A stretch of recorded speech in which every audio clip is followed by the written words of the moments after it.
So anyway, I'm not here to big myself up. I'm just here to tell you like the facts. I'm a very humble person. I don't try to big myself up. I'm not like that at all. I still go to the same cycling club to help them and to better them as a club. I still am a member. I pay my membership every single year, and I still go down there every single Wednesday night for their club night. So I give back to them before I've even got anywhere in this sport, really. So they gave me the start in this career, and you know, I'm forever in their debt. Alright, so if you're expecting the usual vlog today, then like way back to the beginning. In 2008 I played football. I played for my village, and then I had trials with my town, Laverack, and played for the academy there. I got to the point in my football career where it was almost becoming too difficult for me to stand out. So in late 2008, we all know the Beijing Olympics came along, and the Beijing Olympics was probably the first big stepping stone to my career. There were abysmal conditions in the women's cycling road race, and Nicole Cook, she won the road race. So this was a turning point. I remember this was a Sunday afternoon, because I always used to go shopping with my parents. I think I was 15 years of age at this time. And then the following weeks, I got my mountain bike together. I went down to my local cycling club with my mum, and she basically signed me up there. Went on my first club run. A few weeks after that, we went over the Goa. We went to Llanryddion, and it was probably a 25-30 mile round trip, and up till then I hadn't even ridden. This period was spent with them. The majority of it was with them.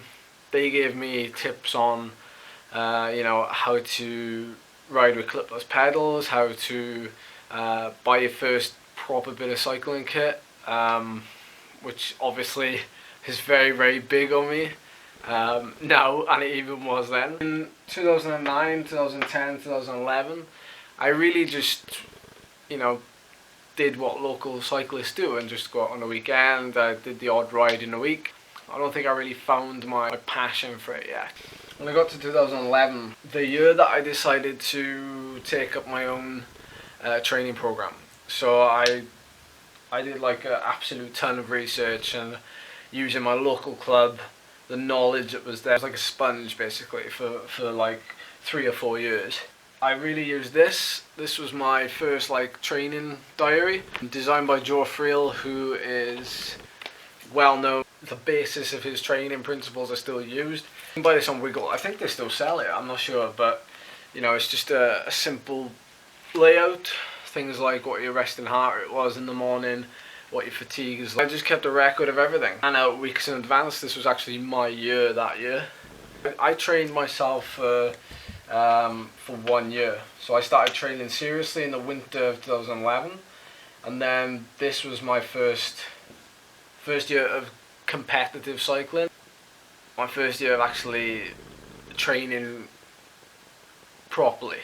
You know, I ride my bike here, but this was structured. I look back to what I was training then, and like some of my sample sessions are like 30 seconds flat out, 30 seconds recovery, 50 times in a row, and that would be a session. I'd warm up, I'd cool down, but that would be it. And I look at it now and I think, like, how do I even get through that? And I remember thinking sometimes it's almost detrimental to your performance, because you can't actually train that hard. You could race that hard, but you couldn't train that hard. But I was in this mindset that because I'd started so late in the sport, that I had to play catch up. So my training had to be twice as hard as anybody else. When I was in college, around this time, I trained. So college was start at 8:30. I'd get up at 5, and I trained for like 2 hours before college. After college, I'd also train for like another 2 or 3 hours. So like telling me that it wasn't possible to train for 5 hours a day while you were in college was absolute. All the way through this year, this was like my year. I just wanted to turn up to this Unitour Wales at the end of this year and just dominate it. I did race it this year, 2011, but I'd only been training for like a month. and I did manage to finish like 28th up the tumble on that stage, the last stage, which was, you know, fairly kind of above average, I think, for what I was capable of. And then all the way through the year, there's junior races. So you'd roughly have like one junior race every month. That's how the calendar would kind of fall. And then the final junior race of the year would be the end of August, bank holiday, and that would be the Junior Tour of Wales, and that would be over 3 days and 5 stages. So I targeted that race, and all the way through the year, at each of those junior races, I got better and better positions. So the first race of the year was the Cadence Junior Road race. I was like 60th, and then like the next one I was 50th, and it just kept on going until I got to the Junior Tour of Wales, and I finished 3rd overall. From there, it spiraled really, because nobody had heard of me.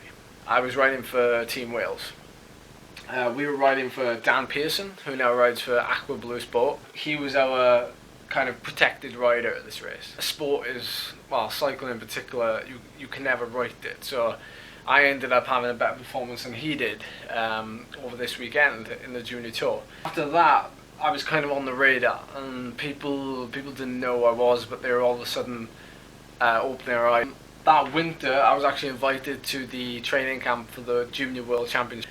To be honest with you, I kind of went into a bit of I kind of expected, like, when I got to this camp, I felt like I could really prove another point. It's the likes of, you know, John Dibben, Teo Hart, Alex Peters, and they were all really good. In fact, I still felt like a bit of an outsider there. And at the end of the week, you know, we did all our training, we went into a back room, and the coach at the time spoke to us individually, and he said to me, unfortunately, we can't give you a space, you'll be first reserve. It was almost like the whole football thing coming back to repeat itself. He did say to me at the time that actually I was the strongest guy in the camp. I could handle the training, I was always on time, I would be, you know, speak where you're spoken to type thing. I'd keep myself to myself, and I'd just get the job done. And he admired my work ethic in that respect, but he said he couldn't offer me the position to race because of my absolute inexperience. He didn't want to take me there and say have me crash, or, you know, have a really negative experience, and then I'd be out of the sport completely, you know. So in the long term, you know, I really thank them for that, because it gave me that drive to keep pushing to get to the next level again. And one thing I learned from that is to never give up, because I got to here, it was almost like November time, and I got a phone call from my coach at Welsh Cycling, who said, you're going to have a phone call from John Herity. And I was like, who's John Herity? And he said, oh, he's the manager for Rafa Conda Sharp. It was turning into Rafa Conda GLT that year, I think. And then I was like, oh, right, okay, cool. So I put the phone down, and I immediately started Googling it. Didn't have a clue who John was. Didn't have a clue what the team was. The only thing I literally only followed was the Tour de France. I had no concept of what was going on in the UK whatsoever. John phoned me up that evening, and he asked me like the $1 million question. Of course I want to ride for you. And he said, we've got a training camp coming up in Tenerife if you want to go there to learn, you know, to learn the trade, get with the lads early on. I said, yeah, when is it? He said, it's like next week. Let me tell you something, I didn't even have a passport. I did not have a passport. So within a week, I had to get a passport from Newport, went there, got a passport, came home. I was off to Tenerife, I was there for like 8 days. I'd never flown anywhere in my life up till then. And I went there, flew on my own with EasyJet, got there, did the camp, came home, and then like 2.5, 3 weeks after that, we flew to Australia. That was my first ever long haul flight, and I was there for 2 months, and it was like the best. Just being an athlete and doing what I always wanted to do. And it wasn't like all this, you know, living the dream. Like, I hear it getting pummeled about everywhere. The way I look at it is, I was at a simple stepping stone for an upward trend. And I still don't believe I'm at full potential right now. You know, I can definitely go higher, there's no doubt about it. Everything I could, I focused on what I could do to get to that next level. So I was rewarded when I joined the team here, with the team, and it's just been, I've learned so much, I've seen so much, I've raced all over the world. It's been unreal. It really has been unreal, and I wish I'd started doing this sooner, because if you'd have seen half the things I've seen, and it's great to explain. This is like our starting point on our journey, because you get the feel now, you get the sensation. I was asked a question by a junior. I'm pretty sure all the youngsters who are coming through now want to do what I do. It's something that you can't get caught up with. You've got to keep a clear head. You've got to keep things in mind that you really want to focus on. People say you can't do something. They're only jealous that you've got the discipline to do it and they haven't. You know, getting up at 5 a.m. to do this before college was no problem to me, because I did it for so long. It was just ingrained in me. I'm still getting up at 6 o'clock in the morning. I'm still going out training at like 7:30, and people are saying, "Oh, why are you doing it?" And I'm like, "Well, why not? You know, why not do it at 7:30? I've got all day. I don't want to be sitting around till 10 o'clock to wait to go for a ride, and then realise, well, actually, I've only got half a day left now." Listen to your body. Whatever you want to do in this sport, cycling, it's a great sport. You can do anything you want. If you want to turn professional, if you want to have a 5-year plan, if you want to figure out if you want to do an ultra endurance event, plan everything. Like I planned that year almost to perfection. I did want to win the Junior Tour Wales, and I could only manage a 3rd place, but I gave it everything, and I'm still hunting for that next stone to step on. I feel like it's good that we should share our stories.